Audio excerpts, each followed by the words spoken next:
create this painting that has a sunset with a skyline with reflecting water. So how I did this was I took a blank piece of paper. This is from my sketchbook. It's also watercolor paper. I'm going to come 3 inches up from the bottom with my ruler. I'm going to make a mark. I'm going to slide my ruler, keeping my 0 at the very bottom. I'm going to make 3 inches again, and now I'm going to use my ruler to line these 2 dots up. I'm going to make this very light because I don't want this to show through. Make a very light line. Okay? Next, we're going to paint. So get your watercolor paints out. You're going to need your just typical 8-count tray, and you're going to need a decent sized brush for water, and then your typical number 8 brush that comes with your paints. All right, and then you're also going to want a little bit of either acrylic or tempera paint, and if you don't have either of those, a marker will suffice.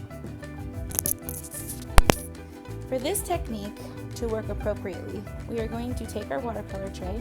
We're going to take 2 cups of water. 1 cup is for dirty water, 1 cup is for clean water. I'm going to take my clean water cup, and I'm going to use my paintbrush, and I'm going to drip into my yellow,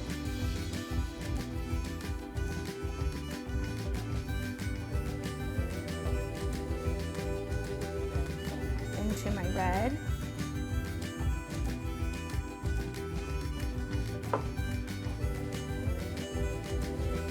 and into my blue.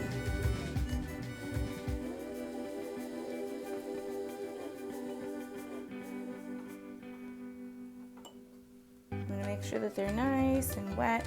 And what we're going to do is we're going to create a wet and wet technique where my brush is wet, my paint is wet, and we're going to paint 1/3 of the way up with yellow, then 1/3 of the way up, overlapping a little bit of that with our red, and then we're going to paint blue on top of all of that.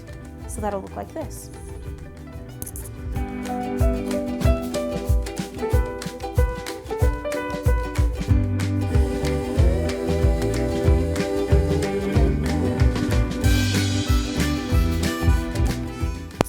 Now that we have overlapped our yellow with our red with our blue, we've created a nice sunset.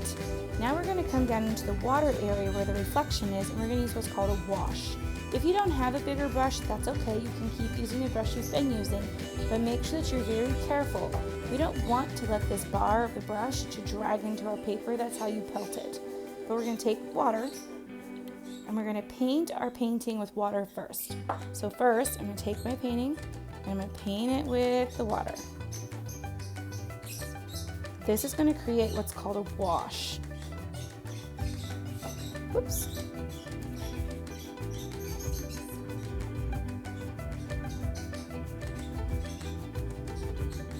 Okay, so now that I've painted my wash, I'm going to come back in with my paints, and I'm going to repeat just like I just did. I'm going to paint yellow, then red, then blue, so it's a mirror, just like I just did. And it's going to look like this.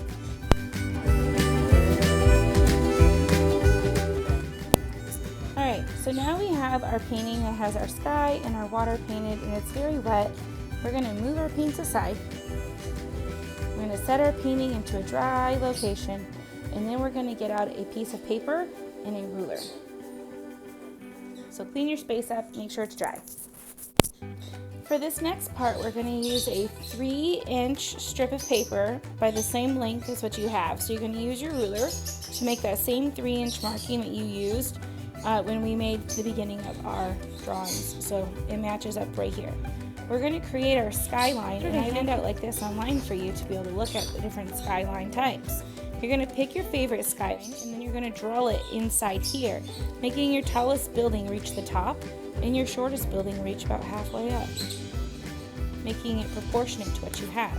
So this is what it will look like when we're done.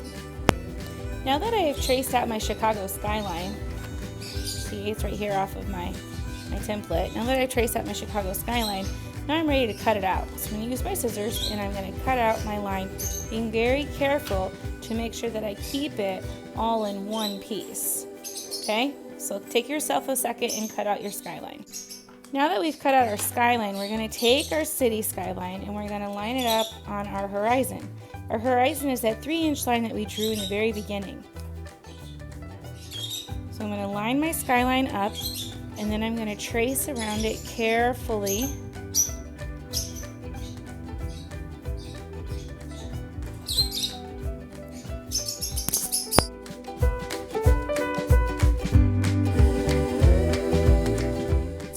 So now that we've traced out this up here on the top, we're going to flip it so that it's mirroring, which is symmetrical balance, and then we're going to trace around it again.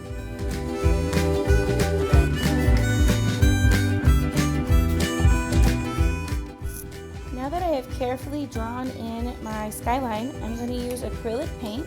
If you don't have acrylic paint, you can use a black marker. And I'm going to carefully use my tiny brush to paint in all the details inside these lines here. Do not go below the line yet.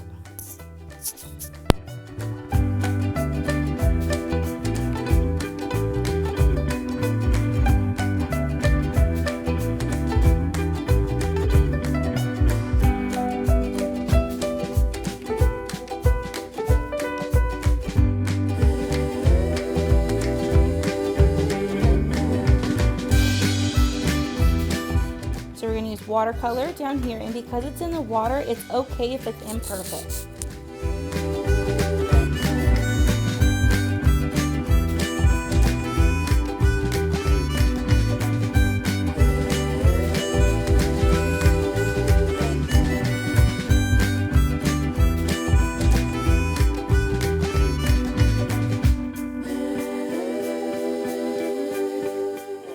There you have it, a nice watercolor painted skyline.